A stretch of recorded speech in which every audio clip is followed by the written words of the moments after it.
In 1936, during the Great Depression, the United States government produced this film to document the work of the Works Progress Administration. Created as part of the New Deal, the WPA was designed to provide employment through public works, infrastructure, and community projects across the country.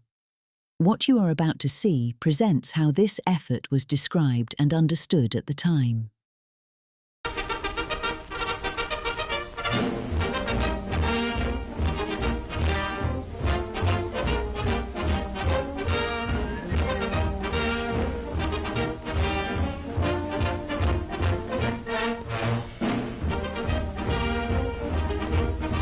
The Great Depression left millions of able and willing Americans bewildered and jobless. In 1933, the federal government came to the help of local agencies which had fought a courageous but losing fight against the growing need for relief. But the dole was not enough. Good, sound men and women wanted to earn the help they got, to hold up their heads, to keep themselves from going rusty. Retail business needed their purchasing power to stimulate trade. And all over America, communities needed all sorts of improvements in public services, which had been cut off or postponed during the lean years when local revenues were pitifully low. The Works Progress Administration was launched late in 1935 as the key agency in the federal work program to employ able people from relief roles. Projects were inaugurated and sponsored by local officials who also subscribed local funds to buy materials and supplement the federal money, which went largely in wages to the workers. What does the WPA program mean to the rest of us, to the country as a whole? Does this work pay America? Here is the record of it to judge for yourself. City streets, pounded by ever-increasing traffic, are modernized, resurfaced, thousands of blocks which mean huge savings in local tax money. Vital to the communities which they serve are the thousands of miles of highways, constructed and improved by the Works program. The need for first-class highways grows constantly as the automobile and the motor truck become increasingly important in both city and rural commerce.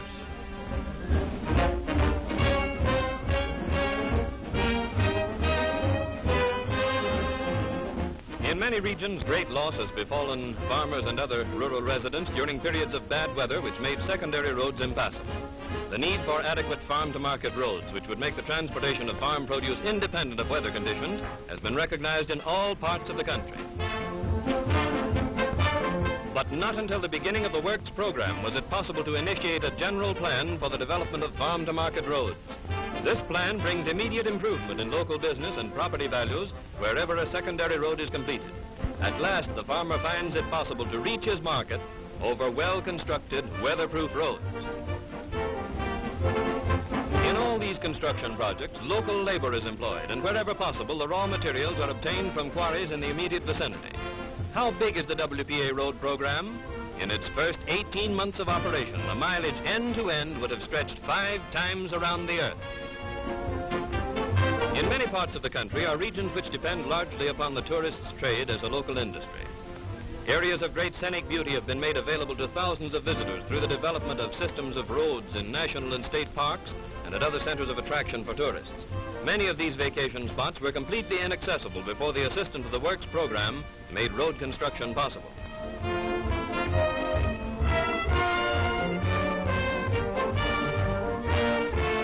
The welfare of the community served by a new construction project is always the first consideration, and plans are laid not only for the present, but for the more demanding future.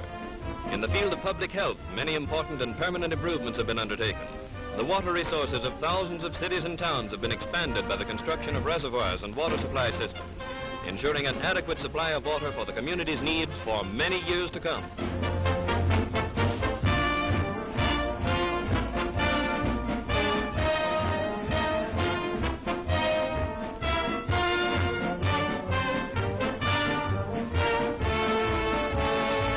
A particularly interesting example of a long-felt need met by the Works program is this reservoir at Atlantic City. Although this resort entertains millions of visitors every year, it never has had an adequate water supply until this reservoir was built.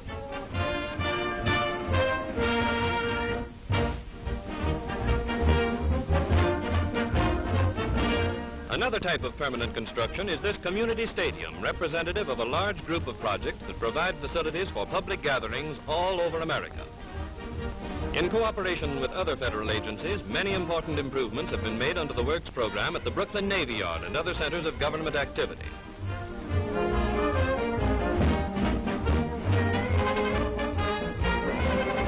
As an aid to traffic, hundreds of new bridges have been completed, designed to withstand high waters and the pounding of heavy loads.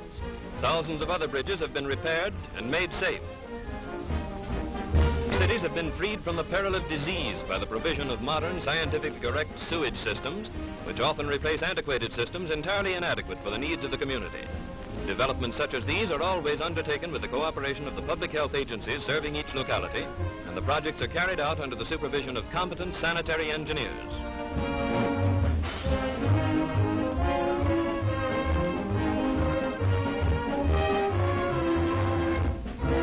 The rapid growth of air traffic outdistanced airport facilities, so hundreds of cities seized the opportunity offered by the WPA to build or improve modern airports.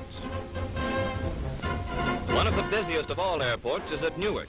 This field is the eastern terminus of all of the great transcontinental airlines, and hundreds of transport ships land and take off from its runways every day. At Newark, as at a great many other cities, the Works program has provided jobs for thousands of workers in the improvement of existing facilities and in new construction. At Cleveland Great Industrial Center, emergency workers built an immense landing mat, the largest single piece of paving in the world. At Detroit, both construction and improvements were completed. Second largest of American cities and first in rank in transportation is Chicago, where an extensive program of airport improvements have given the city adequate air terminal facilities. Philadelphia is third among our cities in population, yet this Pennsylvania metropolis has never had its own airport. Passengers bound for Philadelphia by air have been forced to land in another city, in fact in another state. Not until the Great Works program became a reality was it possible to begin the construction of this air terminal on the site of the famous Hog Island shipyards. The increase in air transportation has also made necessary the development of hundreds of emergency landing fields along the regular flying routes. Frequently the need for these fields is greatest where the work of preparation is most difficult. But safety in passenger transport requires the clearing of fields at frequent intervals. In the larger cities where the concentration of population is greatest, slum clearance projects have been undertaken. In some areas, new modern housing developments will be erected, providing better living conditions for workers in the low-income groups. In other locations, the land cleared will be used for public parks and playgrounds. In all parts of the country, the letters WPA are a symbol of progress and improvement. On buildings under construction, they mean the replacement of inadequate public facilities by new, well-planned structures. On buildings under repair, they mean the preservation of existing structures for greater utility. Many thousands of such jobs as these dot the map of the United States, giving work and hope to people who can't find jobs, impetus to retail trade and heavy industry, and permanent improvements to a host of communities for the years to come.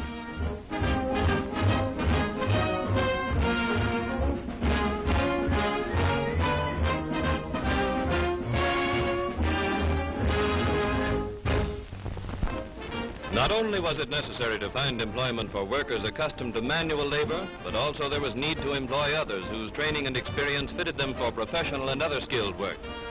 For these so-called white-collar workers, each community had to plan jobs which would utilize and preserve their skill and training. And above all, the work must be useful, a real contribution to the welfare of the community.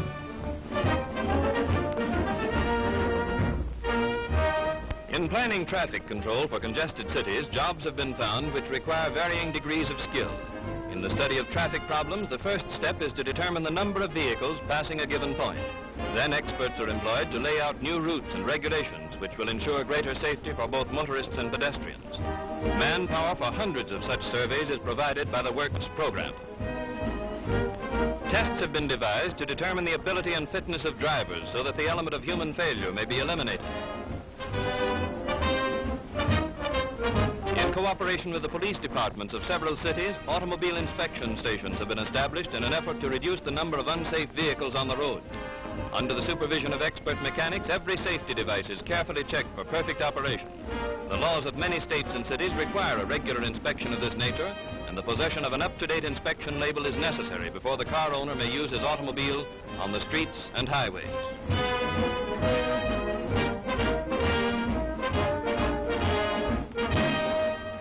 Another example of useful employment is found in the sewing rooms operated by the Works program in practically every city in the country.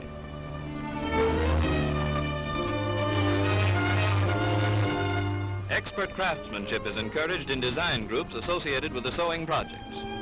Women who are the principal support of their families are paid for their work, and the millions of garments and miscellaneous articles they produce are distributed free to families on relief or to tax-supported institutions. For some of the women who work in these sewing rooms, the training and practical experience they receive will not only make them better housewives, but it may also open up avenues to a permanent source of income.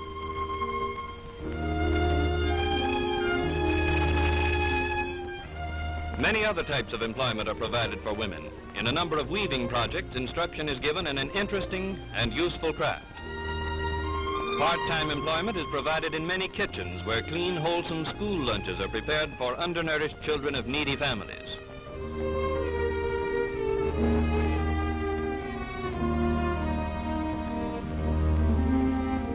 In libraries and schools, skilled workers are employed in repairing and rebinding millions of books.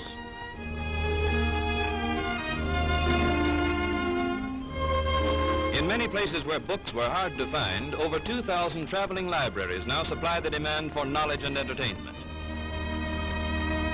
In public nursing projects are employed graduate and registered nurses who have been removed from the relief roles. Some of the nurses visit homes, often in isolated localities, bringing instruction to needy and working mothers in the care and feeding of children. Special attention is given to maternity care and general health supervision. Where no other medical assistance of this nature is available, the nursing projects bring health and happiness where formerly death and misery were all too common. Their visits run into the millions. New interests have vanquished the darkness of despair in the lives of thousands of sightless men and women as a result of several projects in which books and maps have been translated into Braille, the written language of the blind. The proofreading of these works is done by sightless experts. In some cities, instruction is given in the reading of Braille maps. The tragedy of blindness has been the lot of thousands of our people in regions where trachoma, a dread eye disease, is prevalent. Many of its victims are prevented by poverty, isolation, or infirmity from receiving medical attention. To these people come visiting nurses to examine suspected cases, and provision has been made for transportation to free clinics. With this assistance, medical science has found it possible to control a disease which is a menace to young and old alike, in many cases affecting every member of a large family.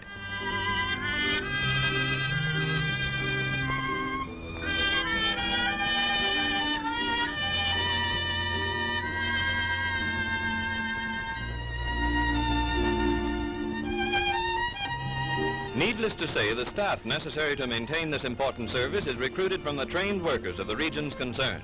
And again, useful employment is combined with an enterprise of great and immediate value to the community. Everyone is familiar with the fine work being done by the famous Warm Springs Foundation in the cure of children crippled by infantile paralysis. To thousands who would otherwise be hopeless cripples for the rest of their lives has been given the chance to overcome their handicaps. Much of the success of the treatment given at Warm Springs and elsewhere depends upon the existence of therapeutic pools in which patients may gradually recover the use of their muscles through exercise made easier by the support of warm water. In many parts of the country, WPA labor has constructed pools such as these, and trained WPA workers make up the staffs which assist in the medical treatment.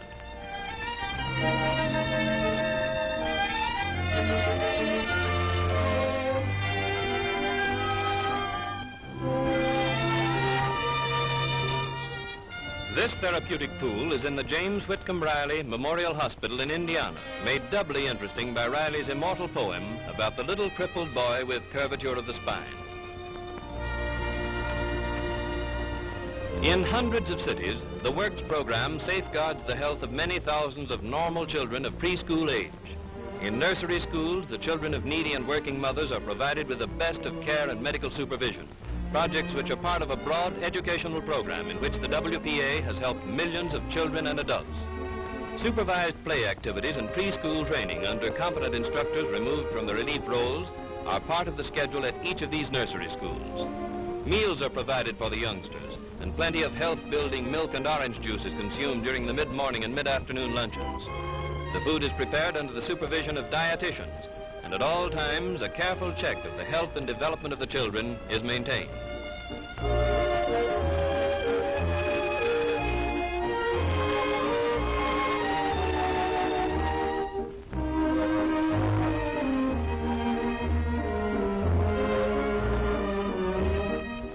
these nursery schools, the youngsters acquire habits which will guard their health later in life.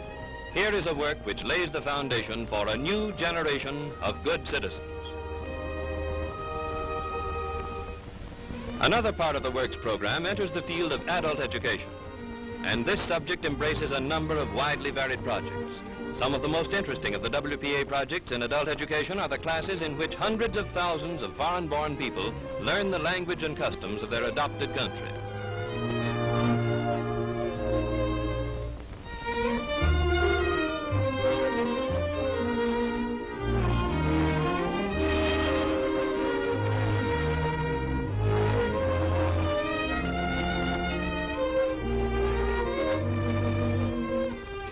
Vocational training projects are another branch of the adult education program. Many classes have been established in which instruction is given to men and women who will find very practical uses for their newly acquired knowledge in their daily lives.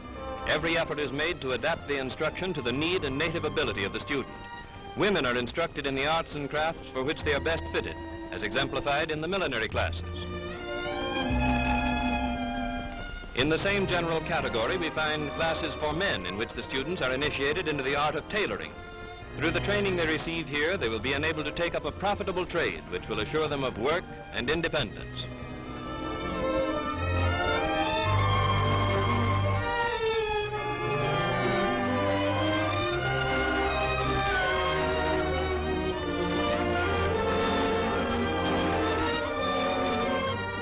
A project which combines rehabilitation and education is found in the many household training classes operated by the WPA. Here, future housewives are instructed in homemaking, and inexperienced girls from relief families are given training which will make them self-supporting. As the girls master each branch of household art, their progress is indicated on a chart. Upon graduation, the girls are placed through an employment service conducted by the Works program.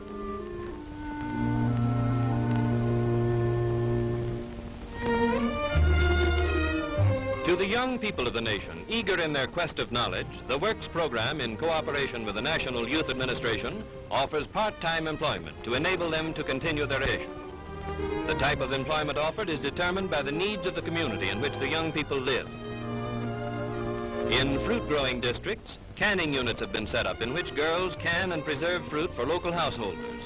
Part of the product is distributed to families on relief.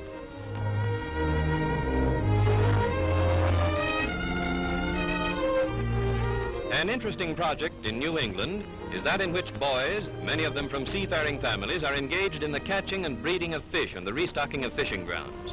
As they cast their nets into the sea, the action symbolizes their search for education, security, the simple riches of life. And toward this objective, the normal heritage of every young American, the Works program offers them a helping hand.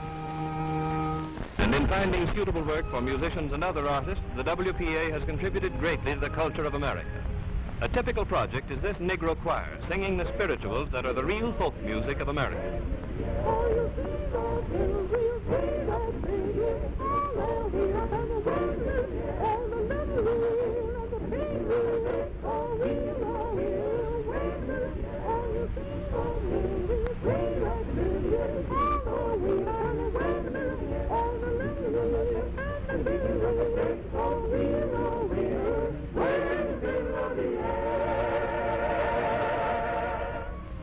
Painters, too, contribute their bit to making the Works program a real and permanent accomplishment. These reproductions of the American scene of today will make this one of the most fertile periods of our country's art.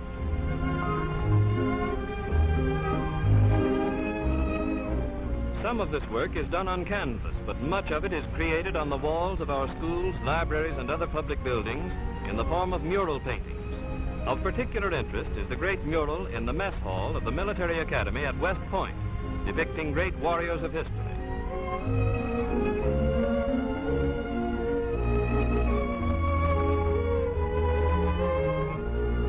An art long dormant in the United States is the creation of stained glass windows.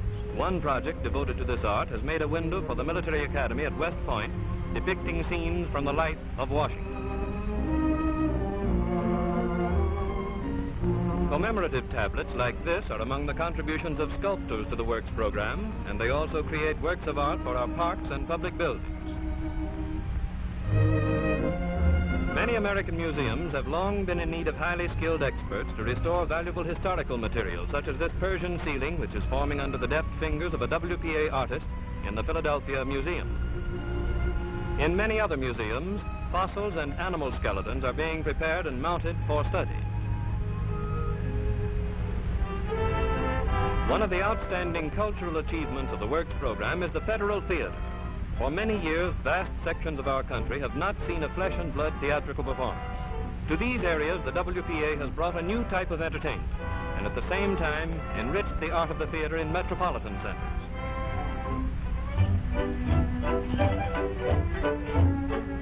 Federal theater presentations are of many types. Puppet shows such as this for the children, open-air variety shows playing in parks, minstrels, musical comedies, and others. Here are excerpts from 3 of the most popular Federal Theater presentations, starting with Gilbert and Sullivan's operetta, Pinafore.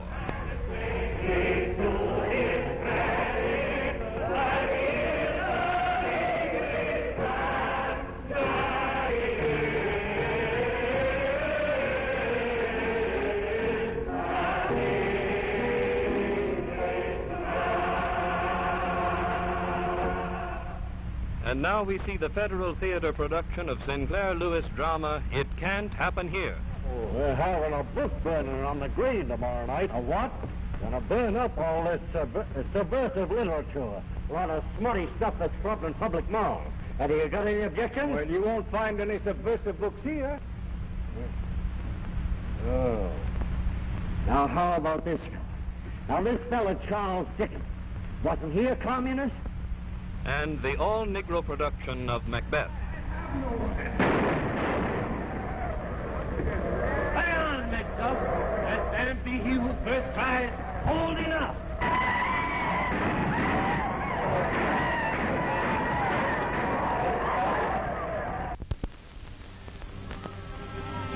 Inevitably comes disaster, as it has through all the ages of history.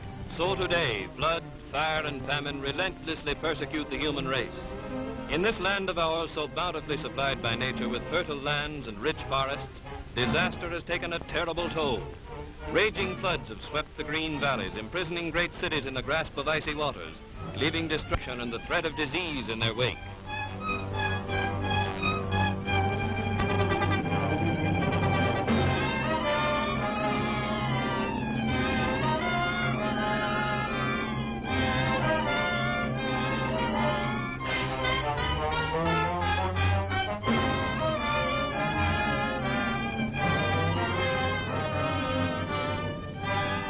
But in the moment of greatest need, the shock troops of disaster go into action with a courage and perseverance which armed our forefathers against despair.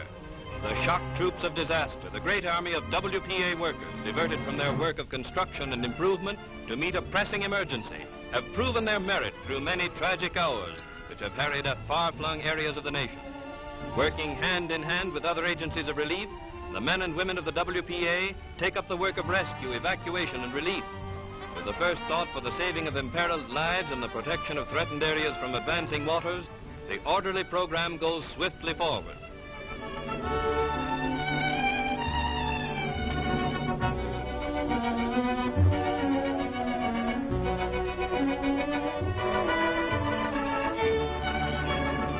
Food is distributed to flood victims from outdoor kitchens, and carloads of warm clothes and bedding are rushed to shivering refugees from WPA sewing rooms in many states.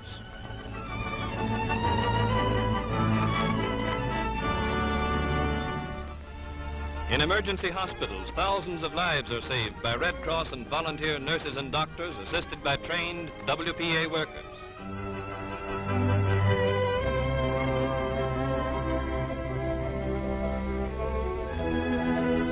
For hundreds of miles along the flood area, the WPA supplies the shock troops that hold the river within man-made walls.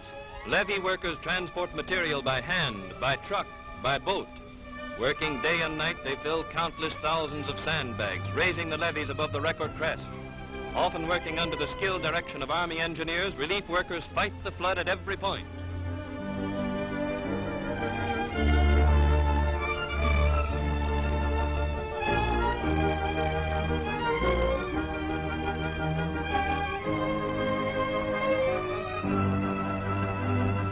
The people of the flood area will not soon forget the courage of these heroic workers, for Administrator Harry Hopkins heard their praise along the full route of his inspection trip as head of the President's Committee.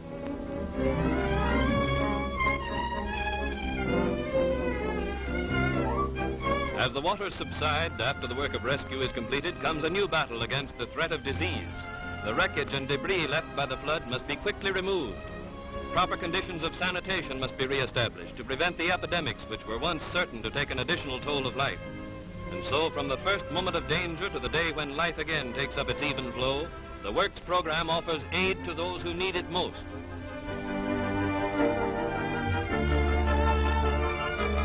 The roaring waters that bring disaster to fertile valleys have a terrible rival in the drought which has afflicted thousands of square miles of our western plains. Ruin and famine come in the wake of the hot, dry winds which tear the rich soil from the grassroots. Here again, the shock troops of disaster marshal their forces against devastation. Dust, once the valuable topsoil of the farm country, is now carried in whirling clouds, choking and blinding people and livestock, rolling on higher, wider, and blacker until the land itself, upon which everything else depends, the land it took nature 100 years to the inch to build up, is blowing away.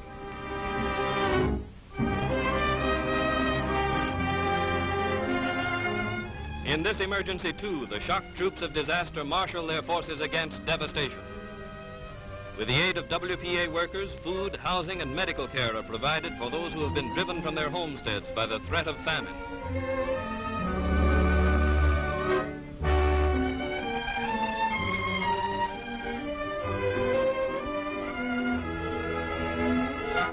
There is great immediate danger from inflammation of eyes, throats, and lungs tortured by dust. Expert clinical care for children and adults is provided to minimize the danger to life and health.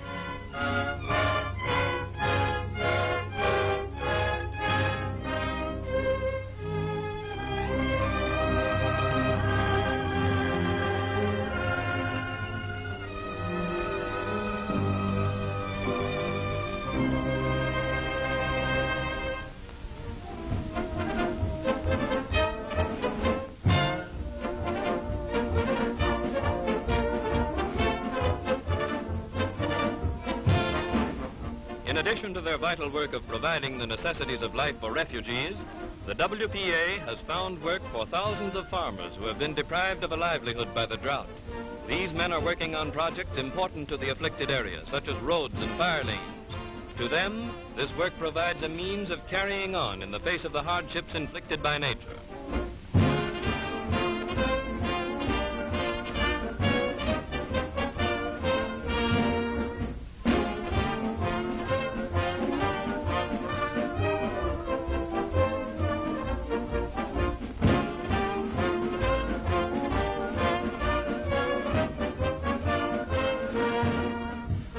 Drought is a grave national problem, correcting it a mammoth undertaking. As a step in this direction, relief workers are engaged in the construction of many dams to conserve future rainfalls.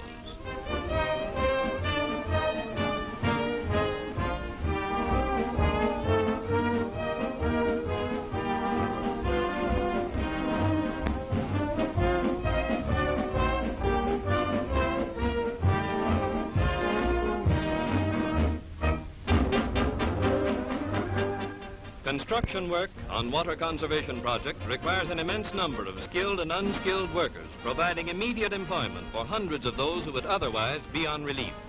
Those who suffered because of the drought are now employed on projects designed for their own future benefit. Thus, the Works program answers the need of both the individual and the community.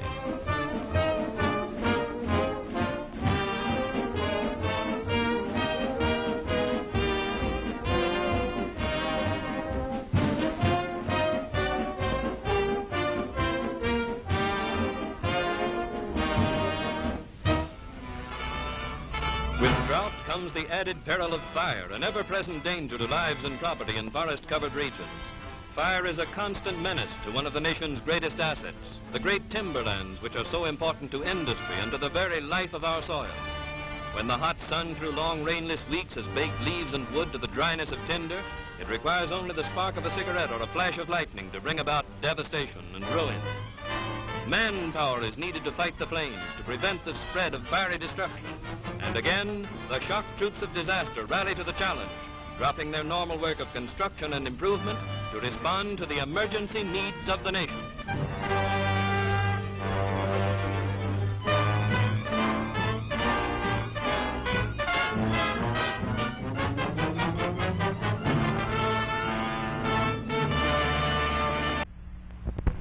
Parks, playgrounds, and other recreation areas play an increasingly important part in the lives of our people. The construction, improvement, and maintenance of thousands of such centers under the Works program provides millions of people with healthful, pleasant surroundings for relaxation and play.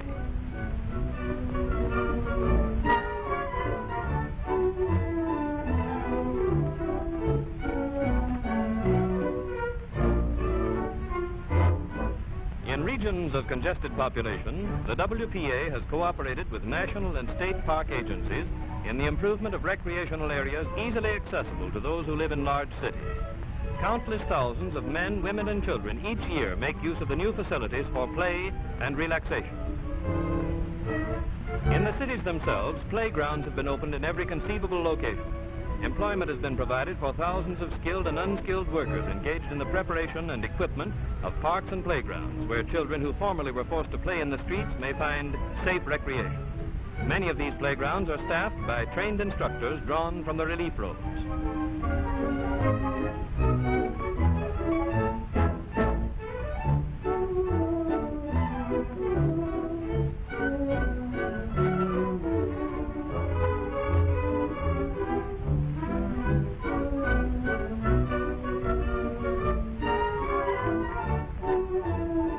During the oppressive heat of summer, swimming pools are a haven of refuge for young and old alike. Hundreds of such pools with well-equipped bathhouses have been constructed by WPA labor. The trained supervisors and instructors provided for these recreation centers have been removed from relief roads.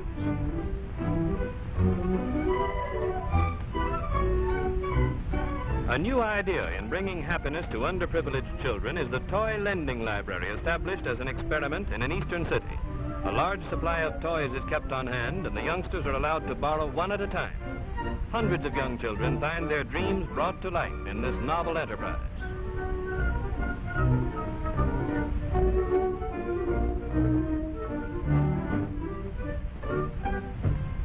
The conservation of human resources is one of the great objectives toward which the Works program has directed its efforts.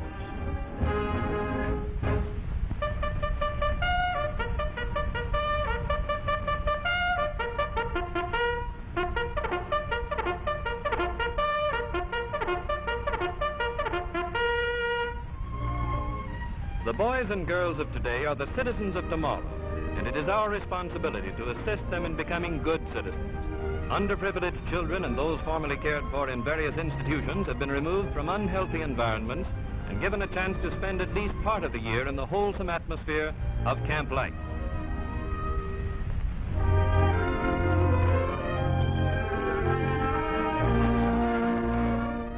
In these fine camps, an abundance of good food is provided, and medical attention and general supervision are ensured by staffs of trained WPA employees.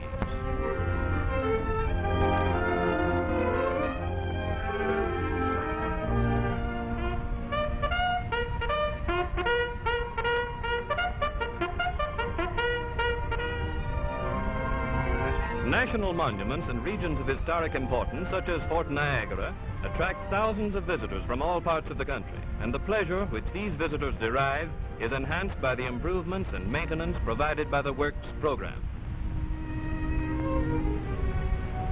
Many frontier forts built during and before the Revolution have been restored to their original condition to commemorate the valor of the nation's pioneers.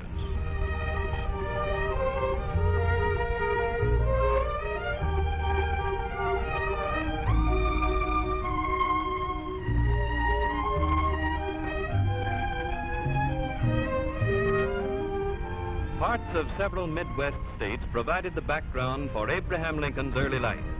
The WPA has constructed or restored several historic shrines to Lincoln's boyhood.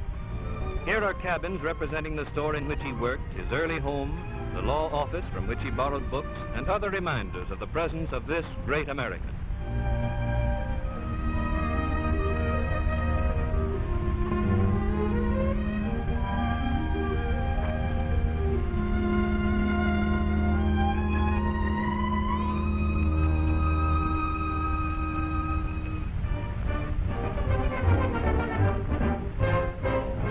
In this picture, we have seen a few of the 120,000 projects that are embraced by the Works program.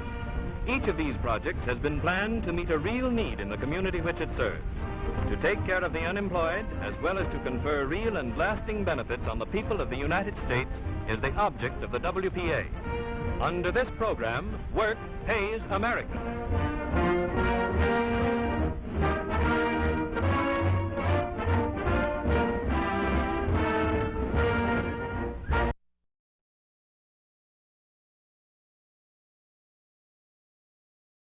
The Works Progress Administration employed millions and left a lasting mark on the American landscape. Roads, buildings, public spaces and cultural programs created during this period continue to shape communities today. Films such as this offer a record not only of the work itself, but of how it was presented to the public during a time of national crisis.